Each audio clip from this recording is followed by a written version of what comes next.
"You're either with this family or against us," my father announced at Christmas, furious that I wouldn't hand over my inheritance for my sister's dream. I said nothing, just walked out, and by morning, every account they depended on was frozen. Let me start at the very beginning. I'm a 32-year-old man, and for as long as I can remember, I've been the dependable one. The son who showed up for every holiday, remembered every birthday, and took care of family issues without complaint or recognition. But on that particular Christmas morning, sitting in the familiar living room of my childhood home, surrounded by wrapping paper and the smell of fresh cinnamon rolls, something shifted.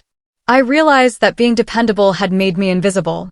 My sister had just finished an overly theatrical pitch about her latest business venture, an artisanal soap company she claimed would revolutionize the wellness market. This was her third idea after already burning through 2 past projects and a good portion of our father's retirement savings. Now, she needed more funding, and apparently, I had been nominated to bankroll her dream. Dad gave his usual authoritative throat clearing, a sign that a lecture was coming. He began speaking about the meaning of family, the importance of sacrifice, and how my recent inheritance from Grandpa Joe should be used to support the collective good. My sister sat there, tears carefully placed in her eyes, speaking about how dreams delayed were dreams denied, insisting this was her final shot at proving herself.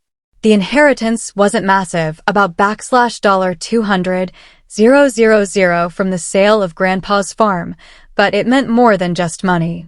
Grandpa had left it to me for a reason. He'd seen me work unpaid summers on that farm, drive him to his doctor appointments when no one else made the time, and visit him regularly in the nursing home during his final months. When I calmly said the money wasn't going to be used for her business, my dad's face turned red with fury. That specific shade that always signaled I had crossed a line I wasn't supposed to. He stood and, with all the weight of his practiced authority, declared, "You're either with this family or against us." He accused me of being selfish, of tearing the family apart by refusing to support my sister's dream. My sister nodded along, disappointed in my greed, saying I had changed ever since receiving that money. My mom remained silent, her usual posture of quiet neutrality, not defending me but not joining in either. After Dad's ultimatum, the room fell into a tense silence. Everyone was clearly waiting for me to give in, to do what I always did, sacrifice peace of mind for family unity. But this time, I didn't. I rose slowly, grabbed my keys from the coffee table, and walked out the front door. Dad called after me, voice cracking with confusion, asking where I was going. I didn't respond. For once, I had nothing left to say. The drive back to my apartment took 2 hours, long enough to reflect on patterns I had missed or chosen to ignore. How every family gathering quietly centered on what I could offer, what crisis I could fix, or what financial support I could provide. My achievements were routinely downplayed, while my sister's failures were excuses to rally the family and find new funding. By the time I reached my place, a new clarity had begun to take shape. Not born out of rage, but from a calm realization of how skewed the dynamics had become. My so-called role as the responsible one had given me more insight into their lives than they realized. I knew the structure of their finances inside and out because I was the one who helped set them up in the first place. 3 years ago, when Dad's business was in trouble, I co-signed a line of credit to keep things afloat.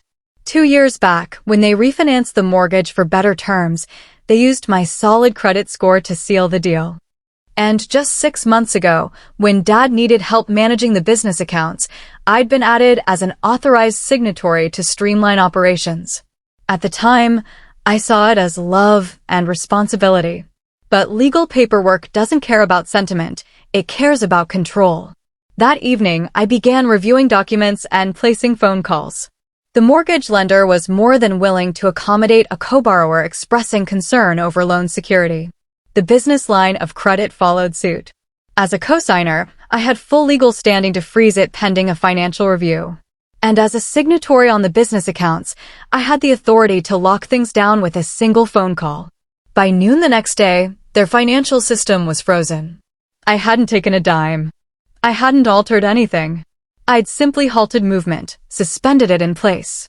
They still had access to their personal bank accounts and day-to-day credit cards. But anything major, the mortgage, the business expenses, the big-ticket decisions, those now required my explicit involvement. Around 2 p.m., the calls started. First, Dad, confused and clearly rattled, asking if I knew why the mortgage bank had contacted him. I told him I'd look into it and ended the call. Then my sister, panicking about her loan being denied because of irregularities tied to our accounts. I said I was sorry to hear that and suggested she speak with Dad. Next came Mom, using that soft voice she reserved for de-escalation, asking if we could all sit down like adults. I told her I'd love to talk, just not this week. I was swamped with work. More calls followed. Dad's business partner wanted to know why checks were bouncing. My sister's potential investor backed out after receiving a warning from his bank. Mom called again, this time with less gentleness, demanding to know what I'd done. I told her plainly. I had exercised my legal rights to protect my own financial interests. Since Dad had forced me to pick a side, I'd done exactly that, and the side I picked was mine. Mom fell into a stunned silence, and I could hear her breathing on the other end of the line before she finally asked me what I wanted. I told her exactly what Dad had offered me, a choice. And I had chosen. Over the next few days, I became the unwilling focal point of family diplomacy. Friends, relatives, even distant cousins I hadn't heard from in years started reaching out to mediate, to beg for harmony. Every conversation followed a familiar trajectory, initial concern for family unity, followed by an uncomfortable silence. Once they realized I wasn't just being difficult, I had made a reasoned and legal move. Uncle Mike tried the "your grandfather would be ashamed" guilt trip until I reminded him Grandpa Joe had warned me about this very thing, how people would take advantage of my nature if I wasn't careful. Aunt Sarah tried the nostalgic Christmas memories angle until I asked her how many Christmas gifts she'd gotten from my sister compared to how many burdens she'd expected me to carry alone. Dad called again, twice. First with his usual authoritative tone, then with something that sounded like frustration, and finally with a hint of desperation. He wanted to know how we could fix this.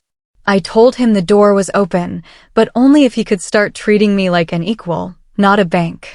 My sister left several voicemails. They started out angry, turned to begging, and finally shifted to accusations, calling me controlling, jealous, selfish.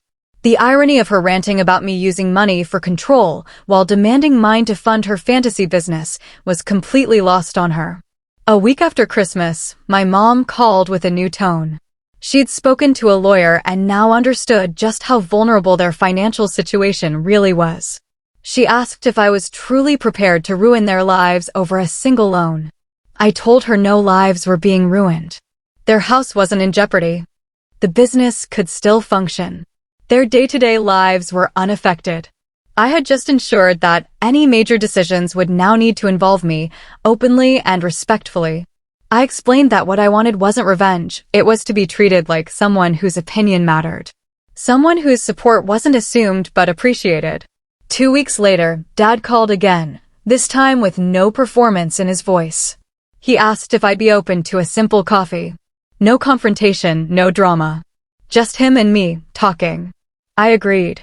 We met at a quiet diner halfway between our homes. He looked tired, older, like the weight of years had finally caught up to him.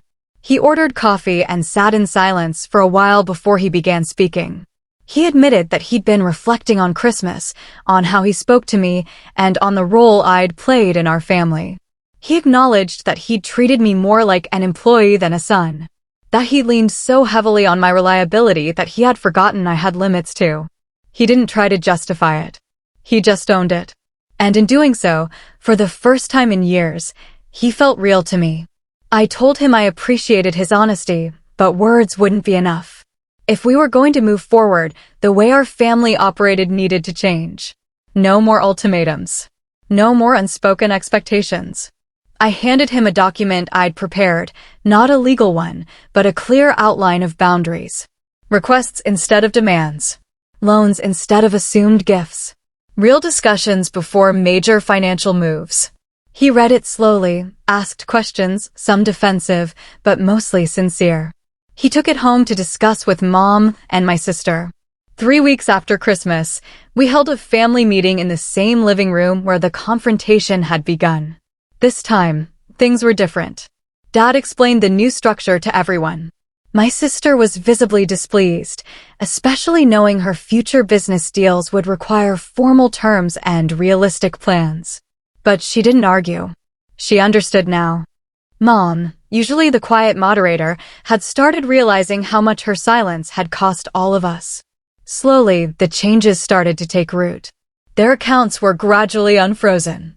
Dad restructured his business to rely less on risky credit. The mortgage was renegotiated with clearer terms. My sister applied for a loan the proper way, using a legitimate business plan, not family guilt. The real surprise came in the months that followed. Dad started asking for my advice instead of issuing commands. Our conversations became two-way streets. My sister and I still had distance to work through, but something shifted.